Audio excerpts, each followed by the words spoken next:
Hi everyone, Miss Stella here, Learn to Grow. Hope you're doing well and enjoying your summer. It's been over a year since I did a garden tour, so I want to walk you through today and show you what's going on in the garden. Before I move forward, just want to show you this patch of Jerusalem artichoke. This is a cousin of the sunflower. It is mainly grown for the edible tubers. They are delicious. They kind of taste like sweet radish when roasted. You can also pickle them or put them in your salads. They are crispy and tasty. They're also a good source of prebiotics. Jerusalem artichoke is a cold hardy and a drought tolerant plant. Once established, this raised bed is mainly watered by rainfall. All right, let's head over this direction. These are honeyberry or hascap berries. You need 2 different varieties to cross-pollinate so they can produce fruit. We've gotten a few this year, although they did suffer a little bit because of the heat. This bed doesn't have much growing on it at all. We have a couple of pepper plants, but I do plan on sowing some cilantro and lettuce. Over here is a common fennel. Fennel is cold hardy as well as drought tolerant, and the pollinators love them. This is lemon balm, Tuscan rosemary, and a patch of oregano right there. Oregano flowers are so beautiful and the pollinators love them. Just make sure to cut them back as soon as they start to dry so they don't self-sow, but it will also encourage your plant to produce more foliage for you to harvest. These are chives. This one's tarragon. It's about to bolt and I need to really prune it back as soon as possible. These are grapes. I will show you some fruits on the other side. There's more light. Couple of Tuscan rosemary. This is the oldest rosemary plant that we have. I've been propagating the younger ones from this. This plant here is about 12 years old. Rosemary plants can live up to 15 years, maybe longer with proper care and growing environments.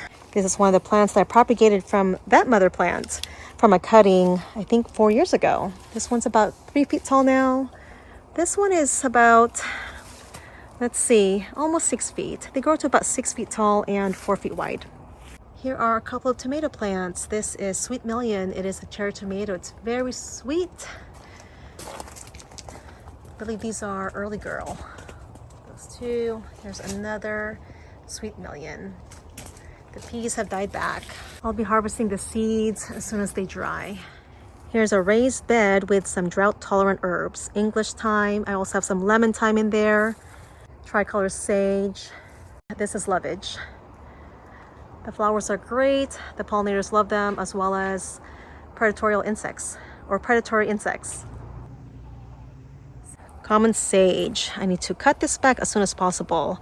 Since they already flowered and they're producing seeds, I don't want them to do that. I want more leaves. So I'm going to cut this back right here. So I want to remove this whole flower stalk to promote more growth. I also have to cut back these chive blossoms. And as you can see, they are full of seeds. If you don't want your chives to self-sow, make sure to cut these flower stalks as soon as possible too. You'll get more leaves to harvest. Got some raspberry patches. This is the candy raspberry. It's pretty much done. We've been harvesting for about 3.5 weeks now. Some more herbs. Got some lemon balm, mint. Mint spreads from rhizomes and can take over an area of your garden. To prevent spreading, keep them in a pot. Sweet cecily or sweet chervil. Lots of seeds to harvest. Here's the other side of the grapevines. You can see the baby grapes. They're still pretty little. These are champagne grapes.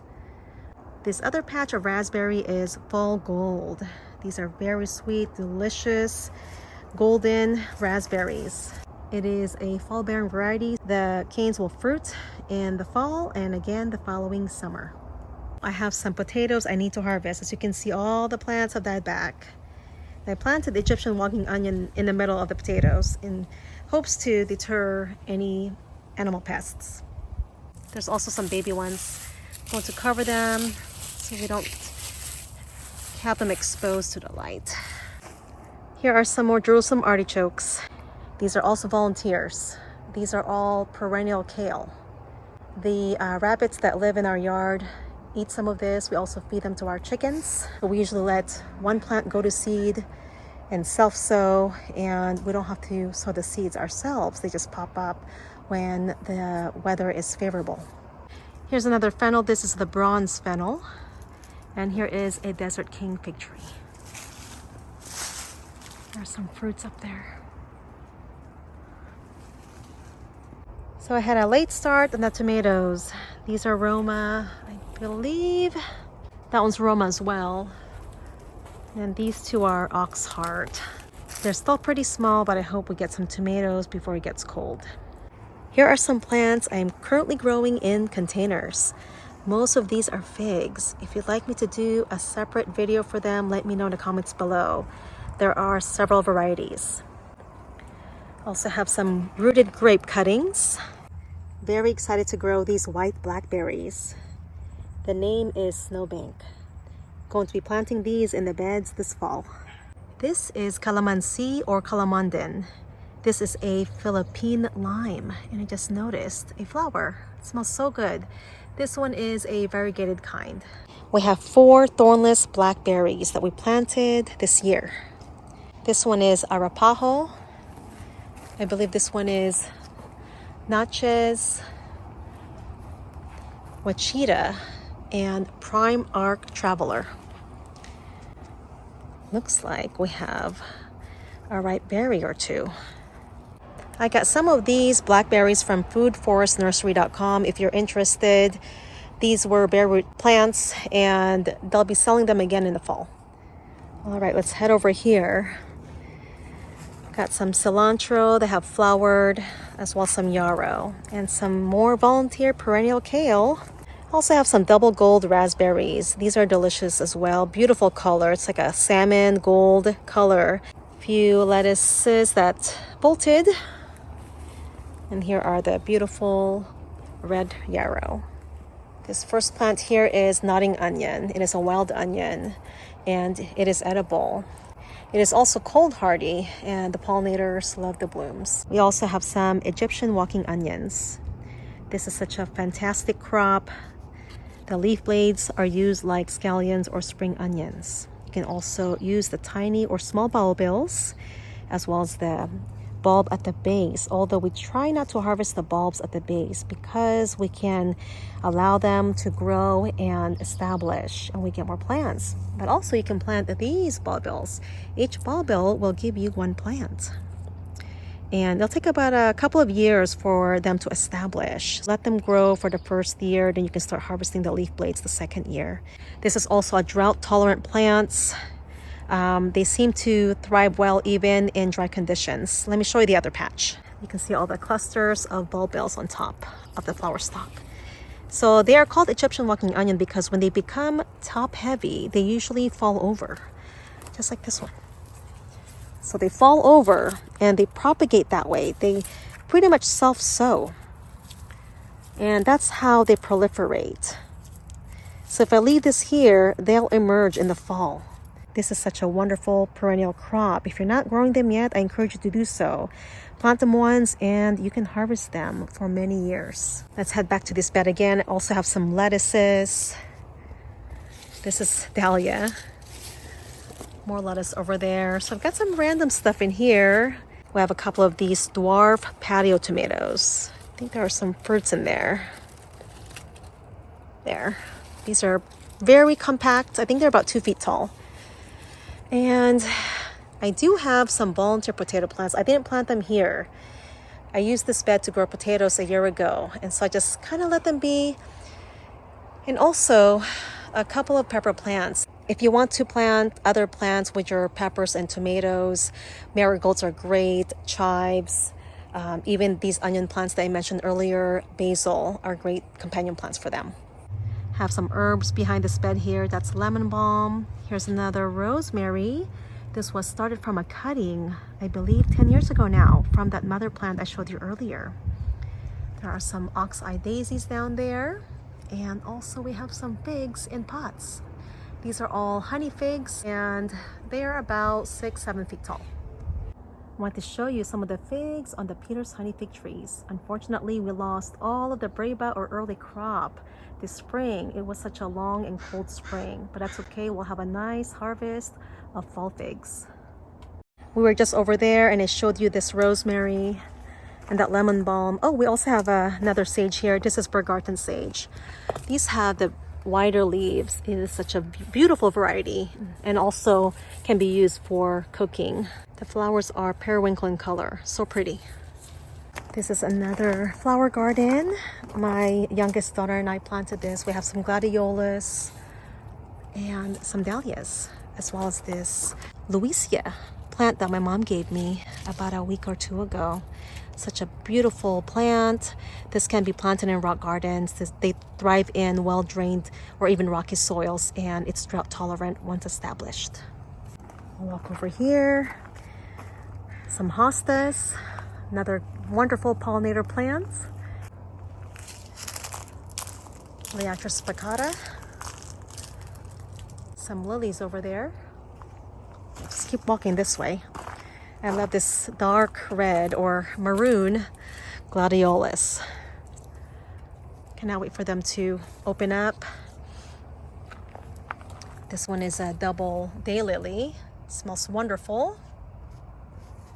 This is gooseberry. This is Pixwell. Gooseberries have a tart and sweet taste. They remind me of sour grapes, but when they're ripe, they're pretty sweet. Here are a couple of Jean gooseberries. These were planted back in late winter from bare roots. This one already has some fruits. I also wanted to mention that gooseberries are very cold hardy, down to zone 3. This is chocolate berry or Himalayan honeysuckle. It suffered last year and we had a few canes die back, but it's looking better. Here is one of the red currant shrubs that we have. We harvested most of the berries already. Their season is pretty much over. It started about 3.5 weeks ago. There are some more dahlias, and there are some of the lilies. A lot of them already bloomed 2 weeks ago. We have some that are blooming right now. It looks like these dahlias are about to bloom as well. That one is tiger lily. It is so beautiful. This is a beauty plum tree. Look at all the plums. These ones are ripening so quick and it's such a productive tree. It's hard to keep up with them. And they're falling off. Try to harvest them when they're not completely red. Still slightly firm, but not too firm. But when they turn this red, they become very mushy and you have to eat them right away. This is a very sweet and juicy variety. It's a very delicious plum. Although I'd like to plant another variety that I can use for baking or making jams with. This variety is self-fertile, so you don't necessarily have to have a second plum to cross-pollinate. There's some more that we need to harvest. Look at all of those. This has got to be the juiciest plum I've ever had.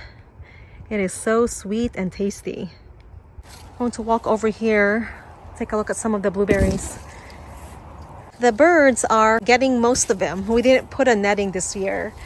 This is Chandler. These are the big berries. Some of them can get as big as a quarter or have a diameter of a quarter. So you can see there. This one is Chippewa. And Duke. This is one of the most productive shrubs that we have. This one is Berkeley. This one is Blueberry. I love this one. It's very sweet. We planted these ones about 2 years ago. And this is another Duke. Okay, right here is Blue Jay. And these two beautiful shrubs are called Hello Darlin'. It's probably the prettiest blueberry plants that we have. They're just a little smaller than the Chandler. This is Fuji.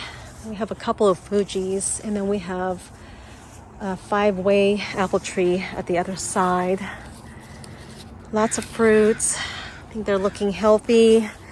These are the 2 apple trees that had their root flare buried. After all the years, they settled in the ground, and I had to excavate the soil around the base of the trunk.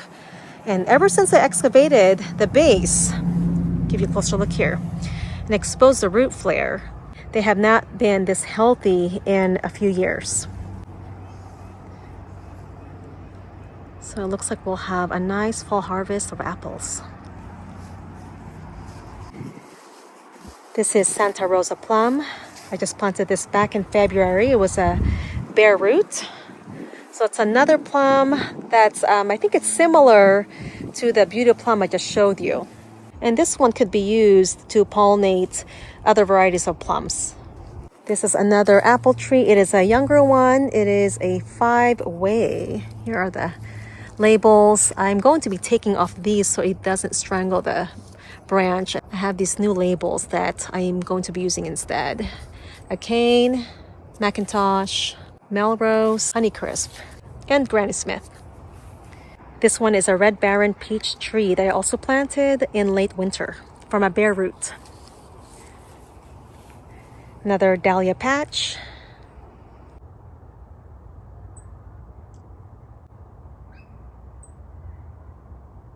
This is one of the young rabbits that live here. I need to harvest these seeds. I let this flower stalk mature so I can get some seeds, and also to show you guys how they look like. So I need to cut the stalk off right away. If you see a flower stalk emerging, it's best to cut them off. That way it doesn't take energy from the whole plant, because you're growing it for the edible stalks, not the flowers or the leaves. The leaves are not edible, they are poisonous. There's the other rhubarb over there. Here are some Shasta daisies to my right. Daylilies over there. Crocosmia, Liatris. The pollinators love these flowers. Hummingbirds are crazy over this plant. This is Lucifer Crocosmia. This one grows to about 4 feet tall. So it's good to have support. I have a little garden gate right there.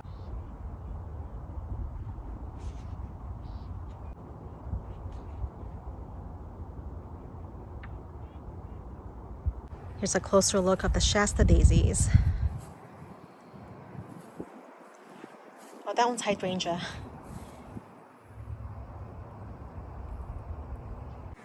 Walk over here. Some more gladiolus. Here is the lilies, or daylilies. Daylily is actually edible, so the buds can be harvested. They taste like lettuce. Some people say they taste like peas. The tubers are also edible and can be prepared like potatoes. But I encourage you to do your own research before you consume plants that you're not familiar with. They are very invasive, and as you can see, it's taken over this rock garden. But I also have some weeds growing in there. This one needs a lot of work. Got a lot of buttercups. We have some bearded iris there as well, and some columbine. Also, this morning glory is growing wild. I've been dealing with this white morning glory for the last 12 years. They're hard to get rid of, and we never planted them. Invasive vining plants. Here is the front flower garden. This area needs a lot of work, lots of tidying up to do. Lots of spent blooms that need to be pruned back. But I am especially excited about these tree lilies. You can see those. Those ones can grow between 6 to 8 feet tall. I think one of them is about 7.5 feet right now. These ones are real gold cup Shasta daisies, and it's a reblooming variety. They look a little faded because it's been so sunny. But the new blooms are usually light yellow, like this one here. It's a very pretty variety. Also have some English lavender, or Munstead. It's a breeze rose. This is a ground cover rose. Beautiful blooms. This is such a beautiful daylily. Love the dark colors.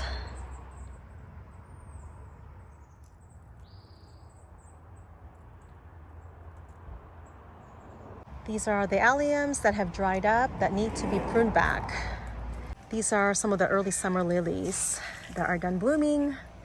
We also have some dahlias in there, and right behind it is a climbing rose. These ones have pink blooms. Here's one of the blooms. It is so beautiful and so fragrant.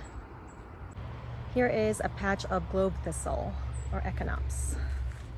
These are wonderful pollinator plants.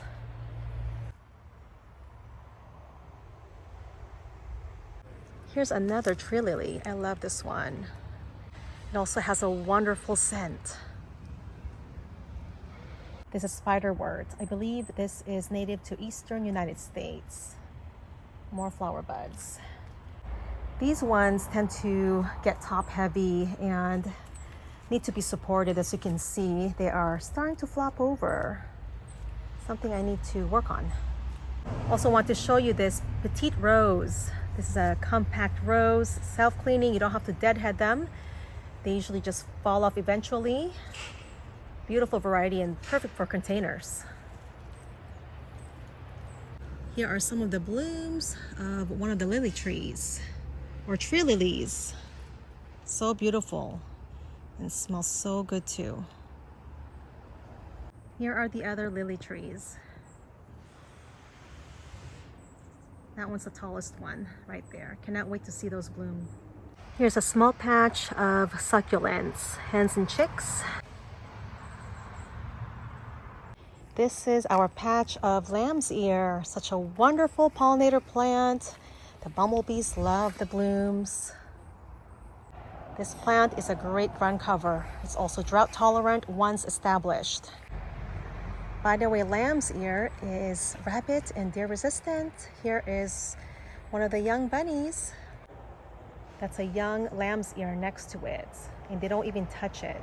They like to eat the weeds and the grass as well as the clovers.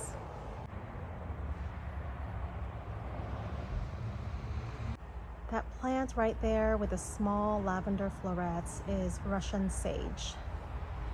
These are bearded irises. They already bloomed in spring. I need to cut back the spent flower stalks. This area still needs a lot of work. We lost a couple of mature trees last year, and I planted these last fall. These are all drought-tolerant plants once established, and it can take up to 2 years to establish. These ones are called carex, and the color is Everest. They're from Sunset Plant Collection. I also have a few of these encore azaleas. I also planted a couple of camellias. Those are also from Sunset Plant Collection. If you'd like to learn more about them, check out the video I shared last fall, and I'll put it in the description of this video. This rose bush needs to be pruned back. Lots of deadheading here that needs to be done. This is such a beautiful variety. It's also a very fragrant rose. Thank you so much for joining me today. Have a wonderful week and happy gardening.